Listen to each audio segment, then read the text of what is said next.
Chapter 12. Badger. Mr. Fox and the 3 remaining small foxes dug fast and straight. They were all so excited now to feel tired or hungry. They knew they were going to have a whacking great feast before long, and the fact that it was none other than Bogson's chickens were going to eat made them chuggle with laughter every time they thought of it. It was lovely to realize that while the fat farmer was sitting up there on the hill waiting for them to starve, he was also giving them their dinner without knowing it.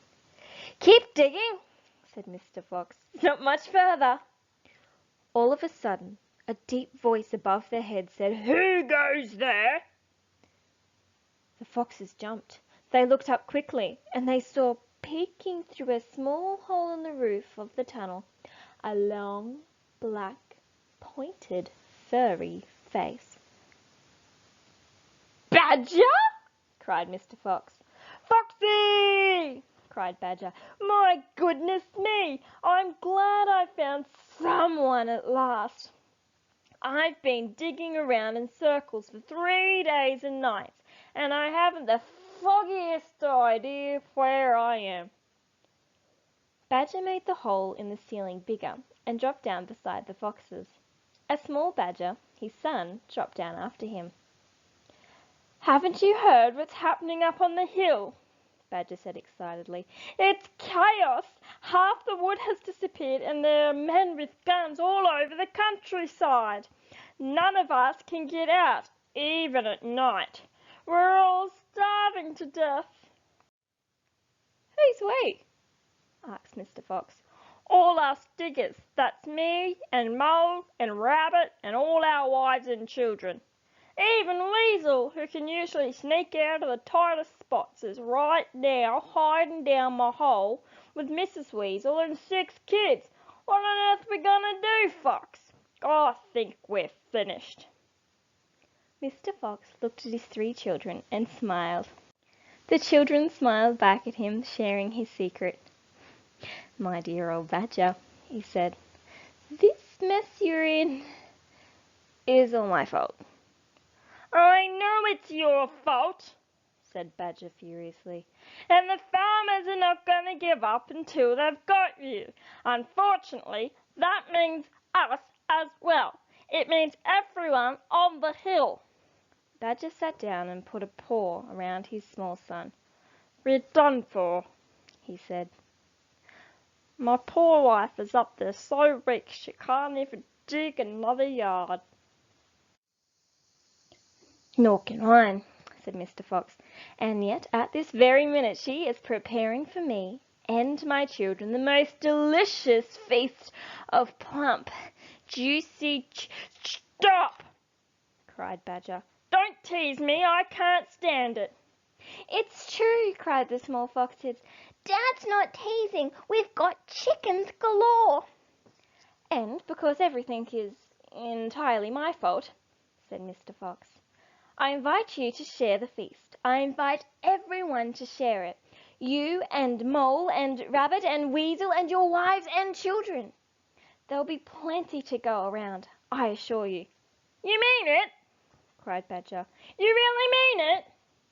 Mr. Fox pushed his face close to Badger's and whispered darkly, "Do you know where we've just been?"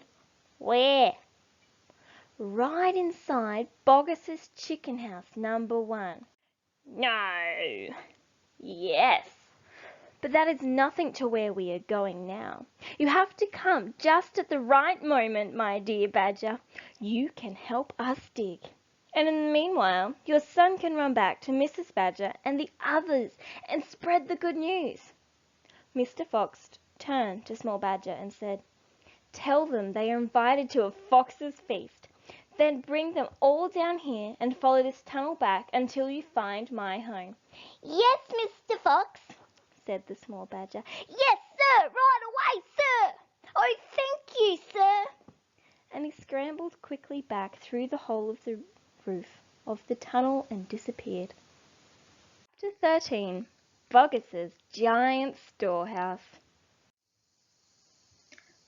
"My dear Foxy," cried Badger, What in the world has happened to your tail? Oh, don't talk about it, please, said Mr. Fox. It's a painful subject.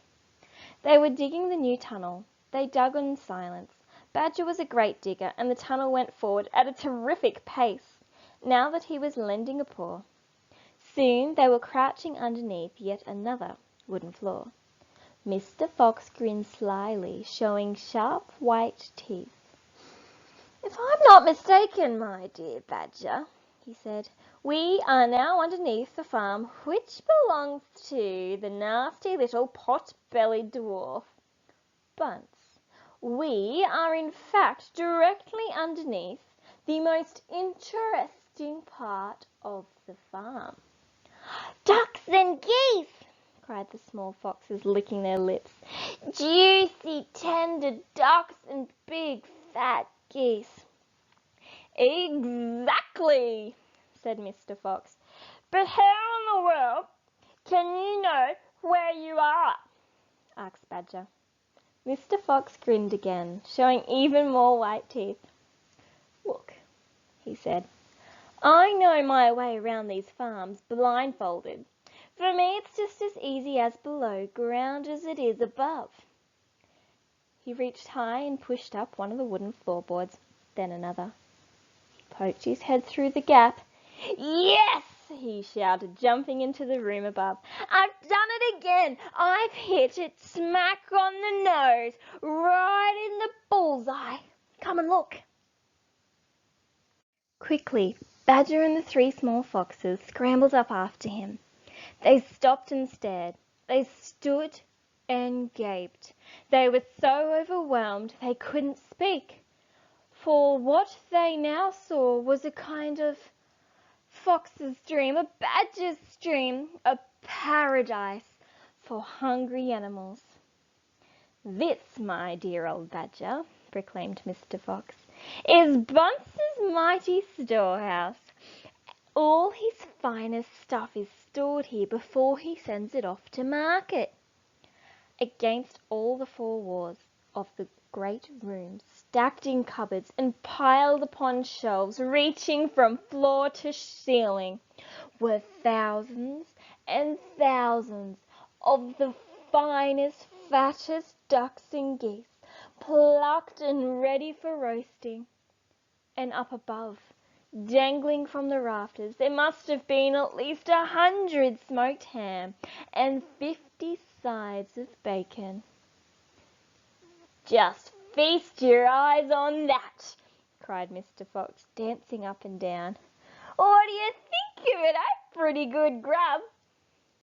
Suddenly, as though springs had been released in their legs, the three hungry small foxes and the ravenously hungry badgers sprang forward to grab the delicious food.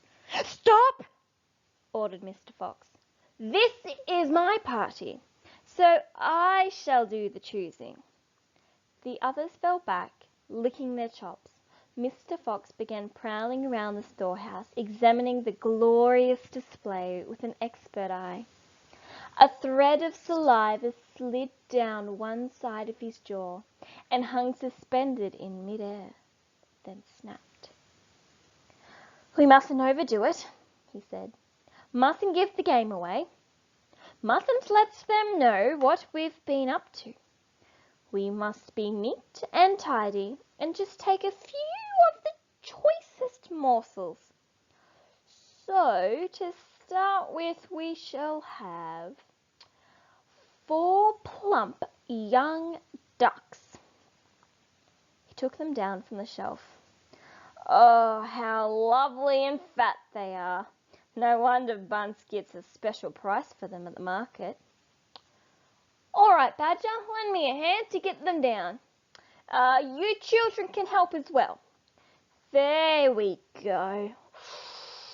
Goodness me, look how your mouths are watering. And now I think we better have a few geese.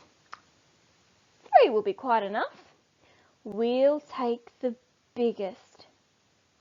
Oh my, you'll never see finer geese than these in the king's kitchen. Gently, does it? That's the way. couple of nice smoked hams." "I adore smoked hams, don't you, Badger?" "Fetch me that step-ladder, will you please?" Mr. Fox climbed up the ladder and handed down 3 magnificent hams. "And do you like bacon, Badger?" "I'm mad about bacon," cried Badger, dancing with excitement. "Let's have a side of bacon, that big one up there." "And carrots, Dad," said the smallest of the 3 foxes. "We must take some of those carrots." "Don't be a twerp," said Mr. Fox. "You know we never eat anything like that." "It's not for us, Dad. It's for the rabbits. They only eat vegetables." "My goodness me, you're right," cried Mr. Fox. "What a thoughtful little fellow you are. Take 10 bunches of carrots." Soon all of this lovely loot was laying in a neat heap upon the floor. The small foxes crouched close, their noses twitching, their eyes shining like stars. "And now," said Mr. Fox, "we shall have to borrow from our friend Bunce 2 of those useful pushing carts over in the corner." He and Badger fetched the push carts, and the ducks and the geese and hams and bacon were loaded onto them. Quickly the pushing carts were lowered through the hole in the floor. The animals slid down after them, back in the tunnel.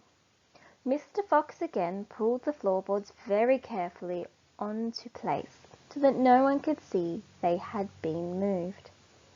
"My darlings," he said, pointing to 2 of his 3 small foxes, "take a cart each and run back as fast as you can to your mother. Give her my love and tell her that we are having guests for dinner. The badgers, the moles, the rabbits and the weasels. Tell her it must be a truly great feast, and tell her the rest of us will be home soon as we're done. One more little job." "Yes, Dad, right away, Dad," they answered, and they grabbed a trolley each and went rushing off down the tunnel. Chapter 14. Badger Has Doubts. "One more visit," cried Mr. Fox. "And I bet I'll know where it'll be," said the only small fox now left. He was the smallest fox of them all. "Where?" said Badger. "Well," said the smallest fox, "we've been to Boggis and we've been to Bunce, but we haven't been to Bean. It must be Bean." "You are right," said Mr. Fox. "But what you don't know is which part of Bean's place we are about to visit." "Which?" they said both together. Said Mr. Fox. "You just wait and see." They were digging as they talked. The tunnel was going forward fast. Suddenly Badger said, "Doesn't this worry you just a tiny bit, Foxy?" "Worry me?" said Mr. Fox. "What?" "All of this stealing." Mr. Fox stopped digging and stared at Badger as though he had gone completely dotty. "My dear old furry frump," he said, "do you know anyone in the whole world who wouldn't swipe a few chickens if his children were starving to death?" There was a short silence while Badger thought deeply about this. "You're far too respectable," said Mr. Fox. "There's nothing wrong with being respectable," Badger said. "Look," said Mr. Fox, "Boggis and Bunce and Bean are out to kill us. You realise that, I hope." "I do, Foxy, I do indeed," said the gentle Badger. "But we are not going to stoop to their level. We don't want to kill them." "I should hope not, indeed," said Badger. "We wouldn't dream of it," said Mr. Fox. "We shall simply take a little food here and there to keep us and our families alive, right?" I suppose we'll have to, said Badger. If they want to be horrible, let them, said Mr. Fox. We, down here, are decent, peace-loving people. Badger laid his head on one side and smiled at Mr. Fox. Foxy, he said, I love you. Thank you, said Mr. Fox. And now, let's get on with the digging. 5 minutes later, Badger's front paws hit against something flat and hard. What on earth is this? He said. It looks like a solid stone wall. He and Mr. Fox scraped away the soil. It was a wall, but it was built of bricks, not stones. The wall was right in front of them, blocking their way. Now, who in the world would build a wall under the ground? Said Badger. Very simple, said Mr. Fox. It's the wall of an underground room, and if I'm not mistaken, it is exactly what I am looking for. Chapter 15. Bean's Secret Cider Cellar. Mr. Fox examined the wall carefully. He saw the cement between the bricks was old and crumbly, so he loosened a brick without much trouble and pulled it away. Suddenly, out from the hole where the brick had been, there popped a small, sharp face with whiskers. Go away! It snapped. You can't come in here. It's private. Good Lord, said Badger. It's a rat. You saucy beast, said Mr. Fox. I should have guessed we'd find you down here somewhere. Go away, shrieked Rat. Go on, beat it. This is my private pitch. Shut up, said Mr. Fox. I'll not shut up, shrieked Rat. This is my place. I got here first. Mr. Fox gave a brilliant smile, flashing his white teeth. My dear Rat, he said softly, I am a hungry fellow, and if you don't hop it quickly, I shall eat you up in one gulp. That did it. Rat popped back out, fast out of sight. Mr. Fox laughed and began pulling more bricks out of the wall. When he made a biggish hole, he crept through it. Badger and the smallest fox followed him in. They found themselves in a vast, damp, gloomy cellar. This is it, cried Mr. Fox. This is what? Said Badger. The place is empty. Where are the turkeys? Asked the smallest fox, staring into the gloom. I thought Bean was a turkey man. He is a turkey man, said Mr. Fox. But we're not after turkeys now. We've got plenty of food. Then what do we need, Dad? Take a good look around, said Mr. Fox. Don't you see anything that interests you? Badger and the smallest fox peered into half the darkness. As their eyes became accustomed to the gloom, they began to see what looked like a whole lot of big glass jars standing upon shelves around the walls. They went closer. They weren't jars. There were hundreds of them, and upon each one was written the word cider. The smallest fox leapt high in the air. Oh, Dad, he cried, look at what you found. It's cider. Exactly, said Mr. Fox. Tremendous, shouted Badger.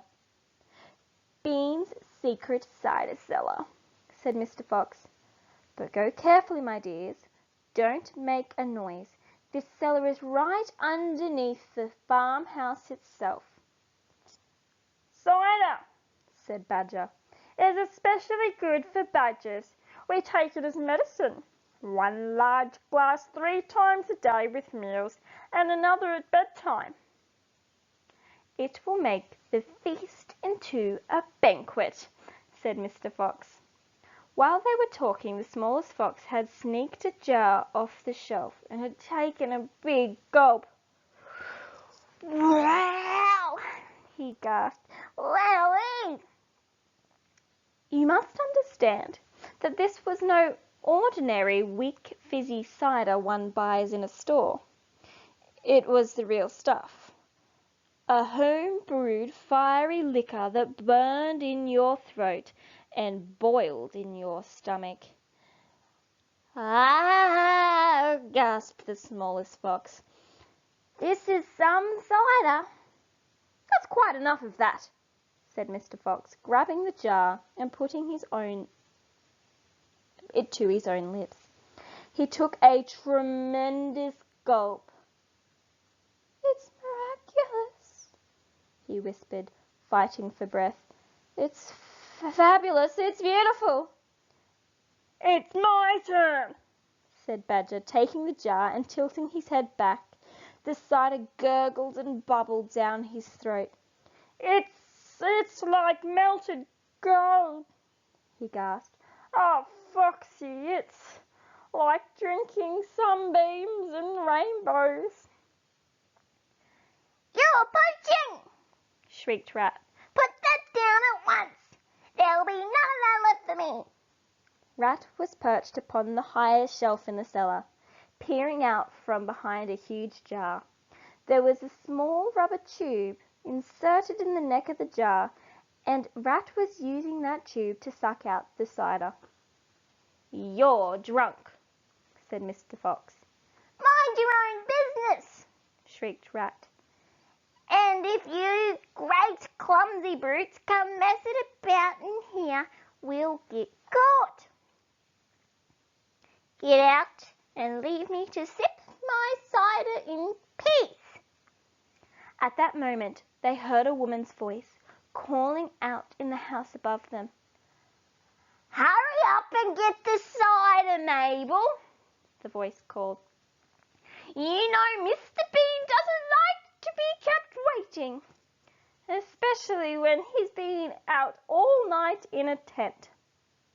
The animals froze. They stayed absolutely still. Their ears pricked, their bodies tense. Then they heard the sound of a door being opened. The door was at the top of the flight of the stone steps leading down from the house to the cellar. And now someone was starting to come down those steps.